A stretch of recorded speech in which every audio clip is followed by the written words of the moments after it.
لگایا تھا دل کو جان کو اپنی چھوڑ چلے. دل خون کے آنسو رو رہا ہے پر اشک ہے پلکوں کا دامن. دل خون کے آنسو رو رہا ہے پر اشک ہے پلکوں کا دامن. جس گود میں کھیلا کرتے تھے وہ ممتا اپنی چھوڑ چلے.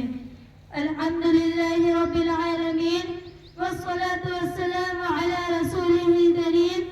أما بعد فأعوذ بالله من الشيطان الرجيم. بسم الله الرحمن الرحيم. فليضحكوا قليلا وليبكوا كثيرا. صدق الله العظيم. غنیمت جان لو مل بیٹھنے کو، غنیمت جان لو مل بیٹھنے کو، جدائی کی گھڑی سر پر کھڑی ہے. محترم المقام، واجب الاحترام صدر جلسہ اور اسٹیج پر تشریف فرما علماء کرام، اطراف و کناف سے اور دور دراز سے تشریف لائے ہوئے مہمانان اعزاز اور اس چمنستان علم سے منسلک حضرات اساتذہ کرام اور کچھ ہی دیر میں داغ مفارقت دینے والی سہیلیوں، السلام علیکم ورحمۃ اللہ وبرکاتہ. میرا موضوع سخن ہے بھڑکتے دل کا پیغام اپنی بہنوں کے نام. آج کی نشست میں آپ کے سامنے کیا بیان کروں، کیا نظر انداز کروں، کیا کہوں، کس طرح کہوں، کچھ سمجھ میں نہیں آ رہا ہے، کیونکہ ہماری یہ محفل الوداعی محفل ہے جو یہ پیغام دے رہی ہے. اے اسلام کی بیٹیوں، تم نے اس خوشگوار اور پاکیزہ ماحول میں اس مبارک مقام پر رہ کر صبح روز گزارا ہے اور ان معامل کے زیور سے اپنے آپ کو مذکر کرتی رہی، اور اب تمہاری کوچ کا اعلان ہو چکا ہے. اب تم اپنی پرنام آنکھوں سے اس چمن کو الوداع کہہ کر جا رہی ہیں. اب پتہ نہیں اس کے بعد ہماری ملاقاتیں ہوں گی یا نہیں، یہ ہم آخرت میں ہی ملیں گے. عزیز سہیلیوں، جیسا کہ ہم سب جانتے ہیں اللہ تبارک و تعالی نے ہم سب کی روح رواں خادم القرآن والمساجد الحاج حضرت مولانا غلام محمد صاحب بستانوی اور ان کے برادر محترم حافظ محمد اسحاق صاحب بستانوی رحمت اللہ علیہ کو اور حضرت بستانوی کے نور نظر چشم چراغ آپ کے ولد صغیر حضرت مولانا محمد حذیفہ صاحب بستانوی، ان تمام شخصیات کو اللہ سبحانہ و تعالی نے اپنے دین حنیف کی خدمت کے لیے منتخب فرمایا ہے اور امت کے درد و کرب کا مسکن اور نفوذ قدسیہ کو بنایا ہے، جنہوں نے پورے ہندوستان میں دین و اسلامی جال بچھا رکھا ہے. انہیں عظیم مدارس میں ہمارا بھی ایک مدرسۃ البنات الرحمون ذات ربان ہے. اللہ تعالی ہمارا اکابرین کے عمروں میں برکت نصیب فرمائے اور ان کے تمام مساعی جمیلہ کو قبول فرمائے. پیاری سہیلیوں،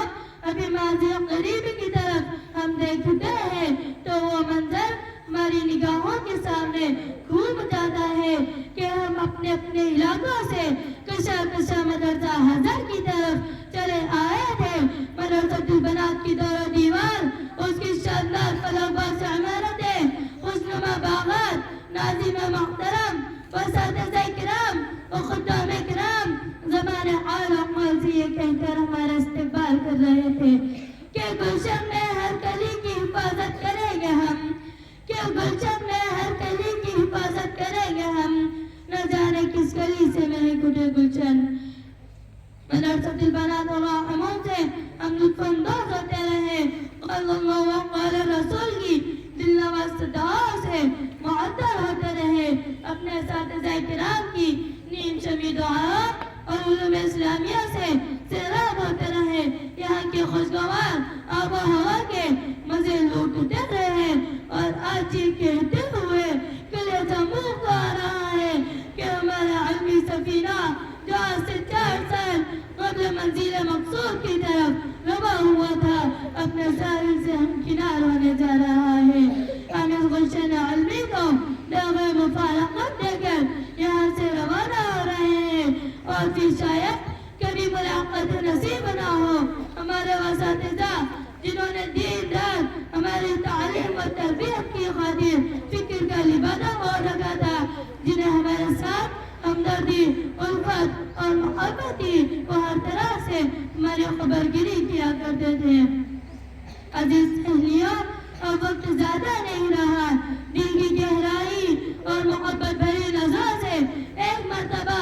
اپنا مشفق اساتذہ کرام و معلمات کو دیکھ کر پرنم آنکھوں سے ان کی زیارت کر لوں، اپنی غلطیوں کی معافی کر لوں، جنہوں نے ہمیں ماں سے زیادہ پیار دیا، جن کے زیر سایہ رہ کر ہمیں باپ کی جدائی اور محبت کا احساس نہیں ہوا،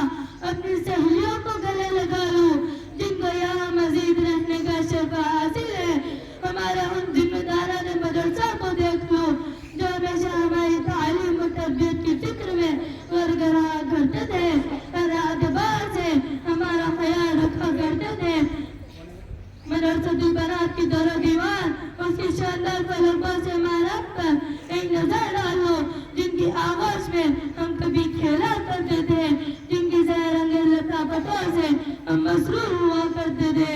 جن کے جھولوں میں ہم مزے لے لے کر جھولا کرتے تھے، جس کی گود نے ہمیں ماں باپ کی گود کا احساس دلایا، جس کے خدام نے ہماری پوری نگرانی کی، جس کی سہیلیوں نے بہنوں کا روپ ادا کیا، ہمارے ساتھ محبت و شفقت کا معاملہ کیا، لیکن اے مدرسۃ البنات الراحمون، ہم تمہیں چھوڑ کر رخصت ہو رہے ہیں، تیری یادیں ہمیں خوب تڑپائیں گی، ہم خوب روئیں گے، لیکن ہمیں قرار نہیں آئے گا۔ عزیز سہیلیوں، اس وقت مدرسۃ البنات الراحمون ہمیں یہ پیغام دے رہا ہے کہ اے اسلام کی بیٹیوں، تم میری آغوش میں خدا کی امانت تھی، میں امانت داری سے تمہاری دیکھ بھال کرتا رہا اور زوال علم سے آراستہ کر کے اب تمہیں معاشرے کے درمیان روانہ کر رہا ہوں تاکہ تم وراثت نبوی کو عام کرو، لیکن ہاں ایک بات یاد رکھنا، اپنے علم پر عمل کرتے رہنا، اسے عام کرنا، یہ وہ گوہر ہے جو خرچ کرنے سے بھرتا ہے، باحیا بن کر رہنا، والدین اور ہر ایک کے ساتھ اچھا سلوک کرنا، بس دعا کرتی ہوں کہ بڑھ بڑھ کر چومتی رہے خوشیاں تیرے قدم، بڑھ بڑھ کر چومتی رہے خوشیاں تیرے قدم، بھولے سے بھی نہ آئے تیری زندگی میں کوئی غم۔ معزز حاضرین، اب ہم اپنا سلسلہ کلام ختم کرتے ہیں اور جاتے جاتے یہ ارادہ کر کے روانہ ہوتے ہیں کہ ہم جہاں کہیں بھی رہیں گے اور جس حال میں رہیں گے، رب ذوالجلال کے احکامات اور رسول اکرم صلی اللہ علیہ وسلم کے فرمانات اور شریعت مطہرہ کے مطابق اپنی زندگی گزاریں گے انشاءاللہ۔ اور آخر میں چلتے چلتے یہ بھی کہتی چلوں کہ ہم اس مدرسۃ البنات کے احسانات کو کبھی بھی فراموش نہیں کریں گے اور اسی مدرسے کے گیت گاتے رہیں گے اور دست بدعا ہو کر یہ کہیں گے کہ اے رب ذوالجلال، تو ہر جانب سے اس مدرسۃ البنات کی حفاظت فرما، اسے دین دوگنی رات چوگنی ترقیات سے مالا مال فرما، خانقاہ وسطانی کی نظر بس حفاظت کرنا، مخلصین و معاونین کو اجر عظیم عطا فرما۔ زندہ باد اے مدرسۃ البنات الراحمون، تو زندہ باد، زندہ باد اے گوہر علم عمل، تو زندہ باد، زندہ باد اے شمع وسطانی، تو زندہ باد، زندہ باد اے خادمان دین و ملت، تو زندہ باد۔ السلام اے رہبر قوم ملت، السلام، السلام اے مشفقان مدرسۃ البنات، السلام۔ الوداع اے مدرسۃ البنات، الوداع، الوداع اے استاذ مشفق، الوداع، الوداع اے ہم نشین، الوداع، الوداع خادمان مدرسۃ البنات، الوداع۔ الہی یہ چمن آباد رکھنا، الہی یہ چمن آباد رکھنا، خدا کی کہنے سے آزاد